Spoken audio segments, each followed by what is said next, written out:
নমস্কার, কেমন আছেন সবাই? সঞ্চিতার রান্নাঘরে সকলকে স্বাগত জানাই। আজকে নিয়ে এসেছি খুবই সুন্দর একটি রেসিপি, প্রথম পাতে খাওয়ার ইলিশ মাছ দিয়ে লাউ শাক বাটা। প্রথমেই আমি যেটা করব সেটা হচ্ছে কিছু লাউ শাক গোটা গোটাই আছে, ভালো করে ধুয়ে নিয়েছি। এই লাউ শাকটা আমি একটু প্রেসার কুকারে সেদ্ধ করে নেব, সেই জন্য নিয়ে নিলাম একটা প্রেসার কুকার। এবার এর মধ্যে দিয়ে দেবো এই লাউ শাকটা, আর দিচ্ছি দুটো কাঁচা লঙ্কা, অল্প একটু লবণ, আর একটা লঙ্কা দিয়ে দিলাম, একটু ঝাল ঝাল না হলে ভালো লাগবে না।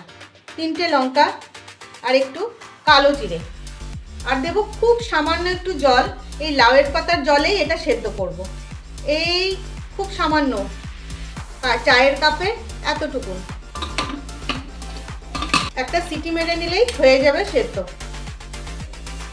পাতাটা সেদ্ধ হয়ে গেছে, এই যে প্রেসার নিজে থেকে খুলে গেছে। এবার এই পাতাটা আমি একটা মিক্সিং জারে নিয়ে বেটে নেব।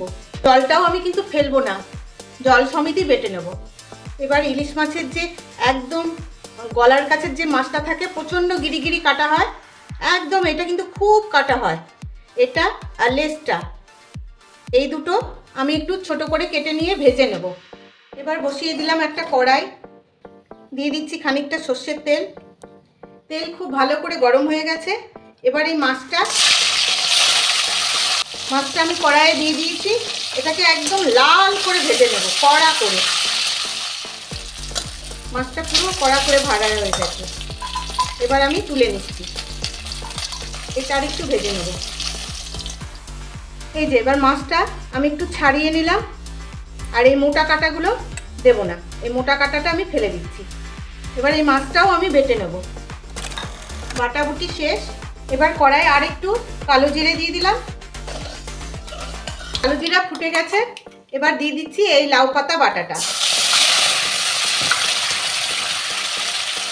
আর দেবো এই মাছ বাটাটা। দেখুন মাছ একদম আর কিচ্ছু নেই, মিহি হয়ে গেছে। লাউ পাতার মধ্যে যে জলটা ছিল ওটা দিয়ে পুরো মিক্সি ধুয়ে আমি দিয়ে দিচ্ছি।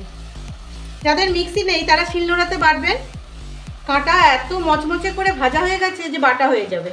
এবার দেবো অল্প নুন, অল্প একটু হলুদ, আর দেবো সামান্য একটু চিনি।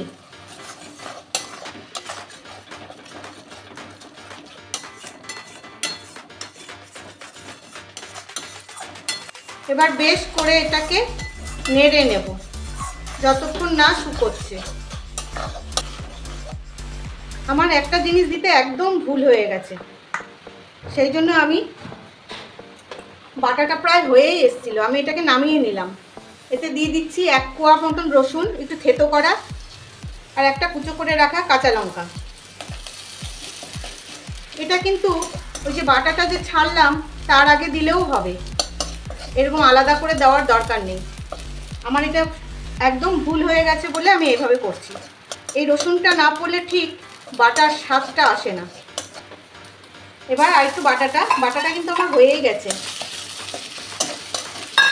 মাখিয়ে নামিয়ে নেব। এই যে একদম রেডি। এবার গরম গরম ভাত আর লাউ পাতা বাটা ইলিশ মাছ দিয়ে তৈরি হয়ে গেল ইলিশ মাছে লাউ পাতা বাটা। কেমন লাগলো আপনাদের জানাবেন, কিন্তু ভালো লাগলে অবশ্যই জানাবেন। তবে আজকের মতন আসি, ভালো থাকবেন সবাই।